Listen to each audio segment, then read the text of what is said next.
आमिर लियाकत जैसे बंदे तो अपनी माँ को भी इज़्ज़त नहीं दे सकते, तो वो औरतों को कैसे इज़्ज़त देंगे। देखिए, मैं उनके साथ ना लड़ाई करना चाहती हूँ, ना कुछ उनसे लेना चाहती हूँ। मेरी सीधी सी बात है, वो मुझे डिवोर्स दें और मुझे इस रिश्ते में रहना ही नहीं। जैसे कि आपको मीडिया पे बताया गया था, शादी के दौरान भी बताया गया था कि वो बाबा के थ्रू बाबा के मुरीदों पे मिले थे और मिलाद था तो वो यहाँ पर आए थे। तो हमें लगा कि ये बहुत अच्छा इंसान है और हमने सोचा कि अम्मी अबू ने सोचा कि ये अच्छा है। मुझे नहीं पता था कि ये कैसा इंसान है, नशे करता है नहीं करता। हम आप हमारा घर देख रहे होंगे कैसा है, और ना ही हम मीडिया पे इतना आते जाते थे, ना हमें पता था, किसी चीज़ का भी नहीं पता था। अगर पता होता, कौन सी औरत अपनी इज़्ज़त दे सकती है, ये बताएं पहले। जिस औरतों के साथ जुल्म होता है, ये दुनिया ना उसी औरत के साथ जुल्म करते हैं। इनमें से कुछ लोग होते हैं जो औरत की इज़्ज़त का ख्याल रखते हैं और कुछ ऐसे होते हैं जैसे कि आमिर लियाकत की तरह इज़्ज़त को नीलाम कर दें। ना मैं उनको पसंद करती थी, ना मैंने उनको देखा था, सही है। इन्होंने मुझे कहा कि तुम मीडिया पे ये बात करना। इन्होंने पहले शुरुआत की, आज से पहले मैंने इनको तब देखा था और जब मेरा निकाह हो रहा था, उसके कुछ दिन पहले भी देखा था। यानी ये डॉक्टर आमिर लियाकत हुसैन की तरफ से आपको कहा गया था कि आपने मीडिया पे ये बातें करनी है कि मैं आमिर लियाकत हुसैन को आप पसंद कर रही, ये सारी बातें उनसे कही गई? जी, उन्होंने ही कही गई। सैयदा भी उन्होंने मुझे बनाया। मैंने उनको कहा था कि हमारे बाबा की जैसे भी सूरत हाल थी हमने सब बताई, तो उन्होंने खुद सैयदा लगवाया था। जी, वो खुद कहते थे मुझे, और उन्होंने ही मेरा नाम लिखा। अगर मेरे इंस्टा पे 14 दिनों से पहले ये नाम चेंज होता तो मैं अभी कर देती। मेरा नेम नहीं चेंज हो पा रहा इंस्टा पे, तो सबके कमेंट्स आ रहे हैं कि उनका नेम तो हटा दें। उनका भी आया है, हालांकि उन्होंने भी वीडियो में डाला है कि हम मेरा नाम अभी तक भी लगा हुआ है। मुझे ज़रूरत नहीं है उसके नाम के साथ नाम अपने लगाने की। तो बहुत जल्द इंशाल्लाह मैं उनका नाम भी हटा दूंगी अपने नाम से, जैसे ही चेंज होता है मेरे इंस्टा से। मैंने दरअसल इनके साथ निभाने की बहुत कोशिश की, मैंने इनको सपोर्ट भी बहुत की, और मीडिया पे जैसे ही आते जाते थे इनको लोगों ने इज़्ज़त भी दी, और इन्होंने मुझे घर पे नौकरों के सामने किसी के सामने इज़्ज़त नहीं दी। ये मीडिया पे मेरे साथ प्यार करते थे, जैसे कैमरे पे आते थे प्यार करते थे, और घर पे जैसे ही पहुंचते थे तो ये बहुत गंदे बिहेव से मुझसे बात करते थे। और ये जो कह रहे हैं, मैं 18 साल की नहीं हूँ, मैं हूँ 15 साल की, सही है। और इनको सारी बात पता था। मेरे आईडी कार्ड मेरे मामू लोगों ने मेरी एज थोड़ी ज़्यादा लिखवा दी थी, तो इनको सारी पूरी बात का पता था। अब वो ब्लेम मुझ पे कर रहे हैं कि तुमने मुझे नहीं बताया, मैं और इसका रूम अलग कर दिया था, मैंने ये कर दिया था, मैंने वो। जब इसने रूम अलग किया था तो ये मेरे साथ लेटे हुए वीडियोस क्यों बनवाते थे। मुझे तकरीबन 3 से 4 दिन में एहसास हो चुका था कि ये बहुत गलत है। इन्होंने शादी के दूसरे दिन ही, मैं अपने बहन भाइयों को बहुत मिस कर रही थी। जाहिर बात है, जब मैं इतनी दूर गई थी, कहते कोई अपना नहीं होता, बहन भाई अपने नहीं होते। मतलब मेरे फैमिली के बारे में मुझे इतना भड़काया, उनके बारे इतनी गंदी इसने बातें करी। इसने मेरे फैमिली के साथ पूरे राब्ते ख़त्म करवाने की बहुत कोशिश की, लेकिन कहते हैं ना, माँ और औलाद को कोई दूर नहीं कर सकता, कोई तीसरा दूर नहीं कर सकता। तो इसने बहुत गलत इल्ज़ाम लगाए थे मेरे पे, मेरी माँ बाप पे। अगर इतनी गलत थी तो लेके क्यों गया था।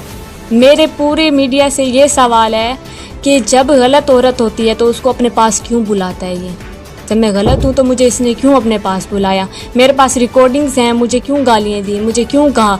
मैं आपको शक्ल से ऐसी लगती हूँ, आप पूरे बताएं। जब औरतों पे जुल्म होता है और औरत का साथ नहीं दे रही, तो ये कौन सा मुआशरा। मैं उनके साथ रही हूँ 3 महीने, जनवरी से लेकर, और तकरीबन 3 महीने रही हूँ। इसने मेरी बहन को बुलाया घर पे, मेरी अम्मी अबू को बुलाया, उनको होटल में ठहराया। इसका घर ऐसा था कि मेरे रूम से भी बहुत छोटा था, जैसे कि देख लें मेरे वॉशरूम जितना इसका रूम होगा, इतना इसका रूम था। सिर्फ ये और मैं सो सकते थे। और मेरी मम्मा को इन्होंने होटल में ठहराया, उसका CCTV कैमरा चेक करवा लें, और मेरे सब बहन भाइयों को भी उधर ठहराया, और मतलब 1 दिन के लिए ठहराया। फिर मुझे गालियाँ देने लग गया कि इनको भेजो घर, तुमने क्यों बुलाया है, हमारी शादी है। जब ऐलान हुआ था ना मीडिया पे, उसके तकरीबन 3 दिन बाद मेरी फैमिली आई थी। जाहिर बात है, जब आना था ना उन्होंने, तो मुझे गंदी गंदी गालियाँ दी, मेरी बहन के सामने अच्छा बनने की कोशिश की और मुझे मेरी फैमिली के सामने रुस्वा किया, मुझे बहुत गलत बनाया मेरी फैमिली के सामने और उनके दिल में नफ़रत पैदा की और मेरे दिल में भी नफ़रत पैदा की। आपको एक गाड़ी भी दी गई थी, आपने मीडिया पे भी एतराफ़ किया था कि मुझे गाड़ी भी दी है उन्होंने तोहफे में, तो वो गाड़ी आपके पास है या अब भी डॉक्टर साहब के पास है? मैं आपको बताती चलूँ, जब कोई चीज़ देता है ना इंसान तो नाम करके देता है। ऐसे अगर मैं आपको दे दूँ कि मेरी तरफ से ये है और कल को मैं ले लूँ तो वो आपकी नहीं हुई, वो उसी की हुई जिसके नाम होती है। और वो भी उसने लीज़ पे ली हुई थी जो कि उसके पैसे देने थे और वो कह रहा था कि जब मैं इसको पैसे दे दूँगा तब मैं तुम्हें दूँगा, लेकिन वो मुझे नहीं दी। और हमने ये चीज़ें इसलिए लिखवाई गई थी कि कल को ये हम पे कोई बात नहीं, हमें इसके पैसे की और इसकी चीज़ की ज़रूरत नहीं है। ये जो मीडिया कह रही है, लोग कह रहे हैं, दुनिया कह रही है कि दानिया शाह पैसे के लिए, नहीं, ऐसी कोई बात नहीं। मैं पहले तो मेरी भांजी हो गई, सही है, पहले तो इसने मुझसे लड़ाई की, उसके कुछ देर बाद ना मेरी भांजी मतलब मेरे घर से कॉल आई कि ना 26 तारीख को, रमज़ान से पहले 26 तारीख को घर से कॉल आई कि ना बेबी पैदा होने वाला, उनका ऑपरेट है।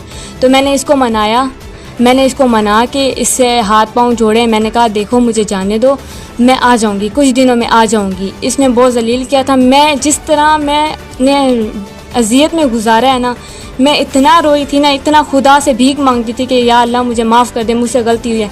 एक तो ये मुझे नमाज तक भी नहीं पढ़ने देता था, कहता था सिर्फ नमाज में 2 रकातें होती हैं। ये कौन सा आलिम हुआ जिसको नमाज का भी नहीं पता, औरत की इज्जत का भी नहीं पता? ये कौन सा आलिम हुआ? कौन सा इसके पास नहीं ठहर सकता? वो दूसरी औरत के साथ कैसे ठहरेगा? जो अपनी माँ को गंदी गाली दे सकता है तो वो अपनी औरत पे क्या क्या इल्ज़ामात लगा सकता है। ये आप खुद भी देख सकते हैं कि मीडिया पे ये बहुत बात फैली थी कि अगर मैं इस चीज़ में आता हूँ तो मेरी माँ के साथ अल्लाह माफ़ करे। मैं तो कुछ नहीं कह सकती, लेकिन जो अपनी माँ को नहीं छोड़ सकता, जो अपनी बहनों को नहीं छोड़ सकता, वो अपनी बीवी के क्या कुछ कर सकता है, फेक चीज़ें भी बनवा सकता है, कुछ भी कर सकता है। औरत यहाँ पे अब खुश ज़िंदगी गुजारने के लिए आई है। अगर औरत ज़िंदगी इज़्ज़त से नहीं गुजारेगी ना तो औरत का यहाँ पे पैदा होना ही बहुत गलत बात है। अगर ये आदमी कहते हैं कि औरत यूज़ के लिए है तो ये बात गलत है। ये इल्म है इनके पास जो औरत को कहते हैं कि आदमी की सिर्फ ज़रूरत है, औरत का कोई यहाँ पे कुछ भी नहीं है। औरत को इज़्ज़त भी नहीं देते लोग। अक्सर दुनिया में ऐसा होता है कि औरत को इज़्ज़त बहुत कम लोग देते हैं, बहुत कम लोग देते हैं। इतना रोई थी ना, इतना खुदा से भीख मांगती थी कि या अल्लाह मुझे माफ़ कर दे, मुझसे गलती हुई है। एक तो ये मुझे नमाज तक भी नहीं पढ़ने देता था। मैंने इसको मना के इससे हाथ पांव जोड़े, मैंने कहा देखो मुझे जाने दो, मैं आ जाऊंगी, कुछ दिनों में आ जाऊंगी। आमिर लियाकत जैसे बंदे तो अपनी माँ को भी इज़्ज़त नहीं दे सकते तो वो औरतों को कैसे इज़्ज़त देंगे। इन्होंने शादी के दूसरे दिन ही और इन्होंने मुझे घर पे नौकरों के सामने किसी के सामने इज़्ज़त नहीं दी। ये मीडिया पे मेरे साथ प्यार करते थे और ये जो कह रहे हैं मैं 18 साल की नहीं हूँ, मैं हूँ 15 साल की, सही है। और इनको सारी बात पता था, इसका रूम अलग कर दिया था मैंने, ये कर दिया था मैंने वो। जब इसने रूम अलग किया था तो ये मेरे साथ लेटे हुए वीडियोस क्यों बनवाते थे? जो अपनी माँ को गंदी गाली दे सकता है तो वो अपनी औरत पे क्या क्या